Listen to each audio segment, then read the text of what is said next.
Hi, I'm Lora Staples with Red Desert Violin, and I'm here today for virtual sheet music to give you a few tips about the piece Czardas by Vittorio Monti. We're going to start with the Largo. That's the beginning, of course. And the way I have my students learn this first is the Largo features lots of shifts way up on the G string. It's very sultry and very sexy and slidey and lush vibrato. But before we can ever really do that well, we have to learn the melody and the rhythm. We have to learn the phrasing and the bow distribution and the dynamics. And the shifting just makes it harder than it needs to be. So first I have them learn it rhythmically, not rubato, but rhythmic without the fancy shifts. So I'd have them start something like this, and 4, and 1, and 2, and 3, crescendo, and I have them do that shift because it's easy, it's just third position. But we're still crescendoing. I don't have them shift here. Just first position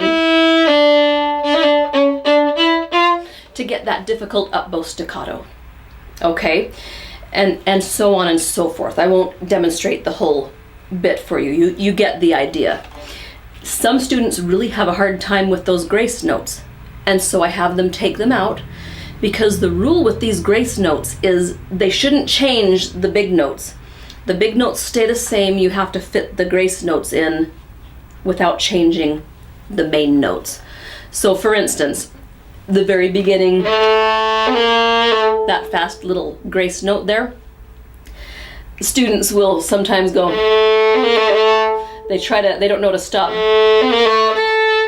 It makes all their fingers go fast. So I have them do it 10 times perfectly.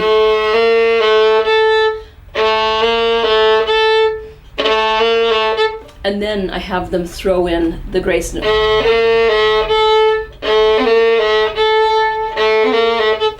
And it helps them if they know what the skeleton is that they're supposed to hang the grace notes on. And that's also an issue in measure 9. Bar 9 is some more couple grace notes that need to fit in without disrupting the rest of the notes. Okay? After they can do that rhythmically and they're doing the grace notes, then we start working on the G string vibrato and shifts. And that's just a matter of target practice. It's a matter of being able to hear the pitch before you hit it. The very first shift you have to nail goes from A on the G string up 1 octave to the higher A.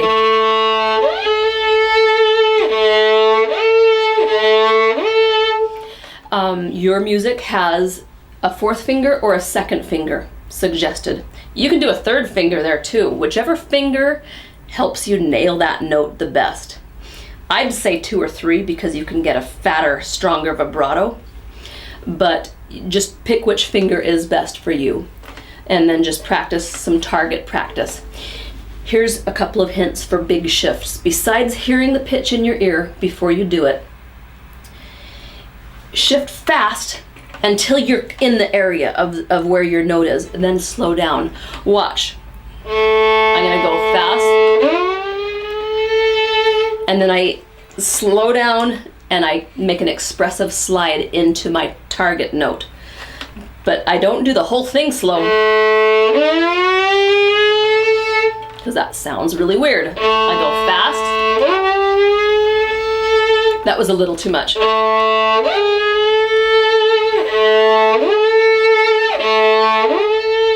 And ideally, you just slide a millimeter or 2 into the final target. So shift fast until you're very, very close, and then ease into it a little bit. All right. Another hint about shifting is straighten that finger out. If you try to shift with your finger curled, it's gonna get stuck and roll, and you'll get in your own way.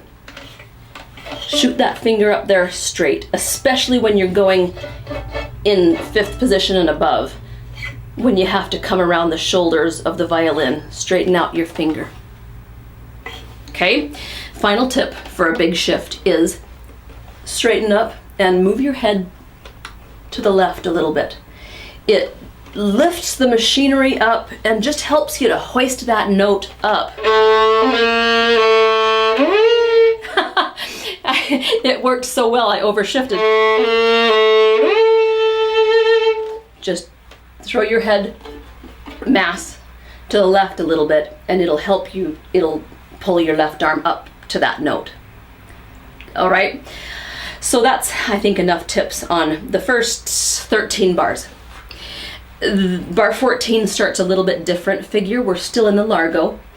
And I can't do any other bowing but my own bowing on that passage. So I'll just tell you why.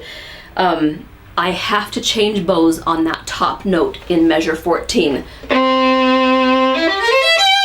I have to change to an up bow on that G, and it helps me to nail it.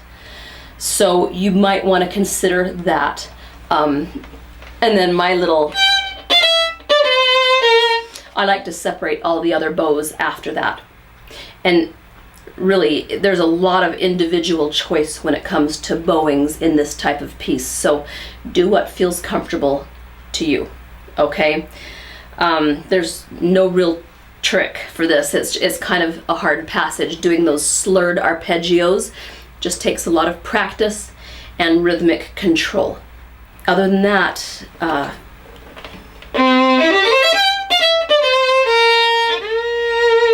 I love to change strings there. That's the note at the end of bar 14, B flat, and the note on the downbeat of 15.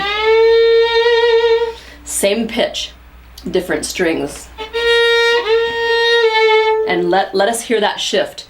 That's just part of that gypsy style.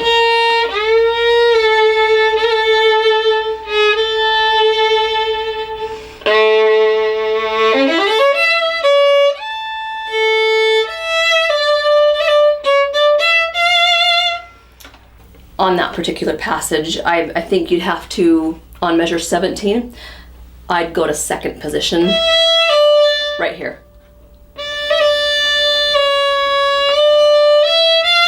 And then get back to 3rd position. You have to do something to get that C sharp. Okay, that's a non-issue. I'm sure you can figure something out for that. Here's my final suggestion for the Largo. After you do that, measure 17. Start rubato. Now watch. I love to switch on that F. The downbeat of measure 18, I love to slide into a 2nd finger. So, right here. Isn't that nice? And then I slide down and I slide back up. Of course you don't have to do it, but it adds to that improvisatory style and that gypsy sound. All right, so that's just a few basic tips for the Largo. I think that is one of the hardest sections in this whole piece. That's why I spent more time on it than the other parts. The first little bit of the Allegro vivace is really short, sharp spiccatos.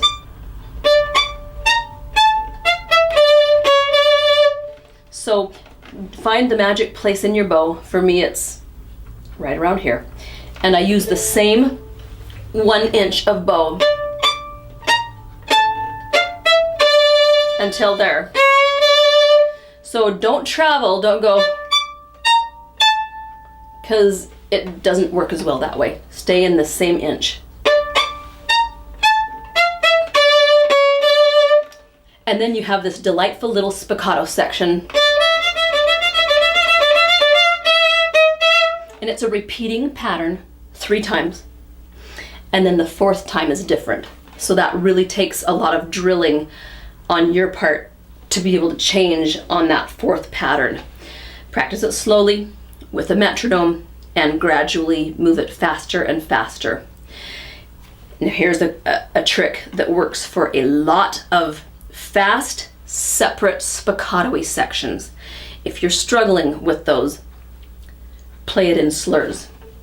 I guarantee you it'll help you.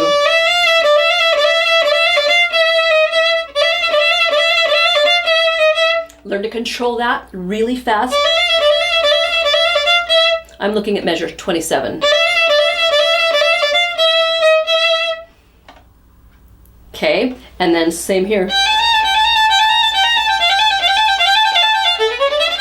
Oops. Practice that whole section legato, slurring 4 notes at a time. It magically cleans up the problems that hold you back on your spiccato. Because if your left hand stumbles or stutters at all, it will totally get in the way of your spiccato, because you can't slow down your fast spiccato for a left hand that's hesitating. So that's a real solid practice tip for getting that vivace section cleaned up. All right, and then the following section has some grace notes. It's more spiccato section, so more spiccato technique, bar 38. And so the same rule applies. Try to do it slurring 4 notes at a time until you can get it really, really fast and even and metronomic. Practice this with a metronome. Leave the grace notes out until you can get it perfectly up to speed, because you have to have that solid structure to hang the grace notes on. Then you just have to learn to do almost a vibrato grace note.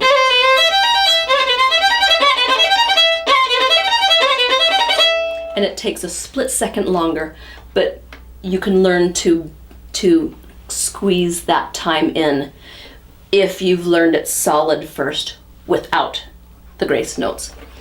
So first you learn it.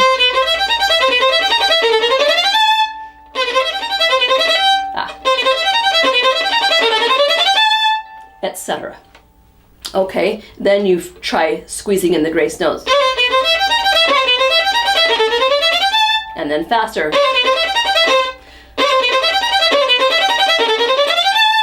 Next is bar 42.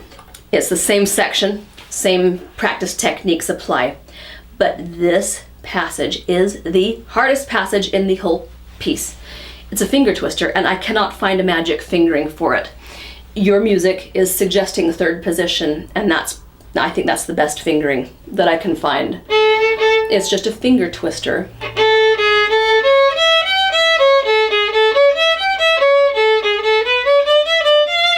You've got high 4 and low 4 and grace notes. Leave the grace notes out at first and practice my famous rhythm practice. That's where you practice really fast pairs of notes like this.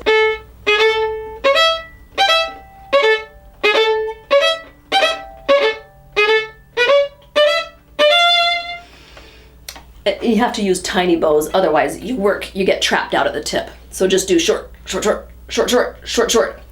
Then do the flip side of that rhythm, like this.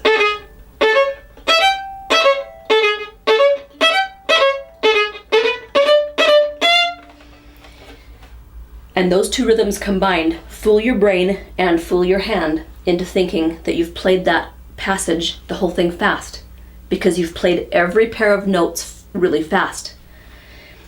It doesn't take care of all the difficulties with the bow, but it really helps you to increase your speed. I use that technique all the time, especially when I'm cramming for symphony or something like that.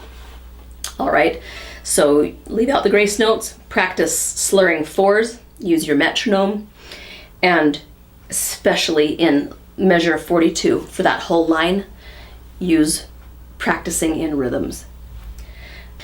The next passage is your molto meno with bar 54, and it's just double stops for days.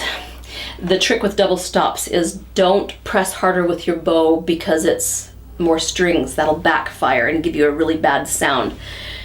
And a good way to prevent yourself from doing that is to force yourself to play that section piano.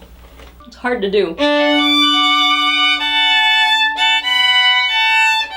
I shift down here. Gentle.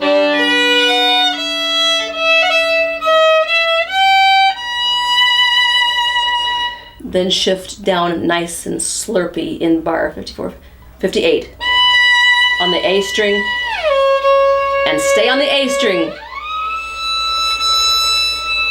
It's a harmonic,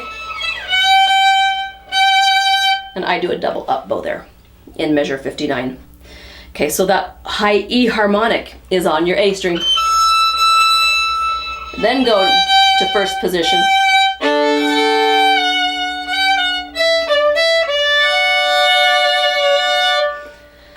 All right. And after you get your accuracy up with the double stops, then of course put it back to forte. All right. I think most of that you can figure out on your own. That's the only real tip I have, is to not press harder with the bow. The next section is your quasi lento, and that's my favorite. They're all my favorite, but this is really nice for the left hand. It's fingered artificial harmonics. So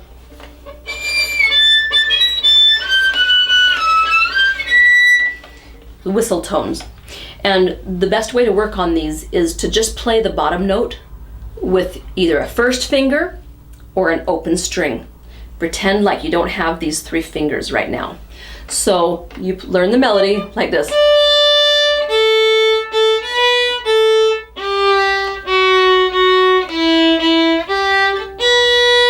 See what I'm doing? And play that whole passage until you can nail it really well in tune. And then adding the harmonic is easy. The trick with fingered harmonics or artificial harmonics, play a solid bottom note and a light feathery top note, and play with your pinky straight. Don't try to curve him and hit with the tip of your finger. Hit with the flat of your finger. And it's just a broader target and helps you to find that harmonic. Keep your finger straight, and that way wherever your first finger goes, you've got your measuring stick out, and it'll find that harmonic every time. You're going the distance of a fourth.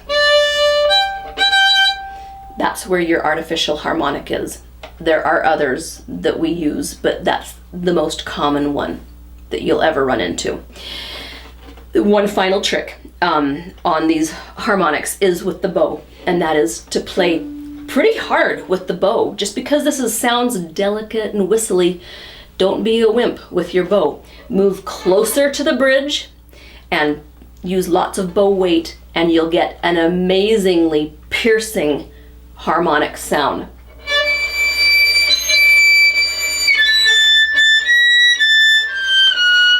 That's more than I need. I just wanted to show you how powerful it can be if you move the bow next to the bridge. Okay. One thing. Okay, the last 2 bars of that quasi lento, bar 84. You will play that all on the G string. So it just makes more sense. You'll see what I'm talking about when you learn it in context. Watch. Start at the rallentando, bar 82.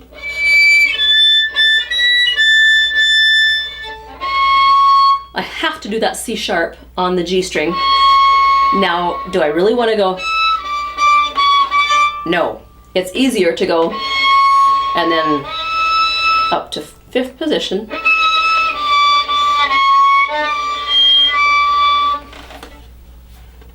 All right, you don't have to do that, but that's my suggestion. All right, and then bar 86, the Allegro vivace. Does that look familiar? The same technique, same identical passage as bar 38. All right, so you've already got that learned. The Allegretto, starting in bar 100, is the same technique as the very beginning after the Largo, your Allegro vivace. So bar 22 is the same technique as bar 102. So for all those separate spiccatos, you might consider practicing those with legato slurring fours. Okay? And from there till the end, it's just a cello rondo and fast fingers and coordinating the left hand with the right hand. A good trick for getting the two hands coordinated is to temporarily exaggerate an accent on every beat. Look at bar 126.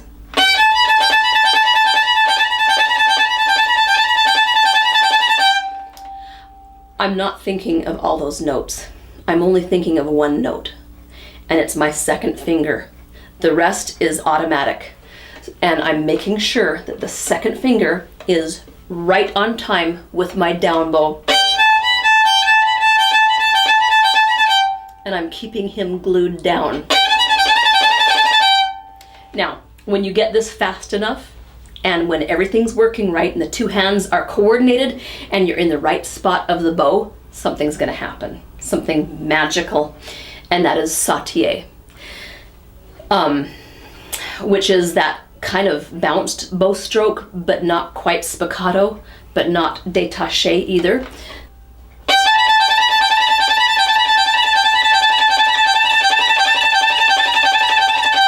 I don't know if you can hear it or not. My violin is ringing like crazy right now. But the bow is jumping on its own, and it's because I'm just the right speed, I'm relaxed, and my two hands are perfectly coordinated, and that allows sautiller to start happening automatically. I'm not going to do a lesson on sautiller right now. Just be aware that that will start happening on this piece. You'll start discovering sautiller. And when it happens, remember exactly what you're doing when it happens, because it's a good thing. And that's it for this video. I hope that it's given you lots to chew on and a lot of tips for tackling this piece. Go ahead and take just one section at a time and treat it as an etude, because as you can see, this piece covers a lot of different techniques and all of them are good for you. So have fun, and I will see you next time.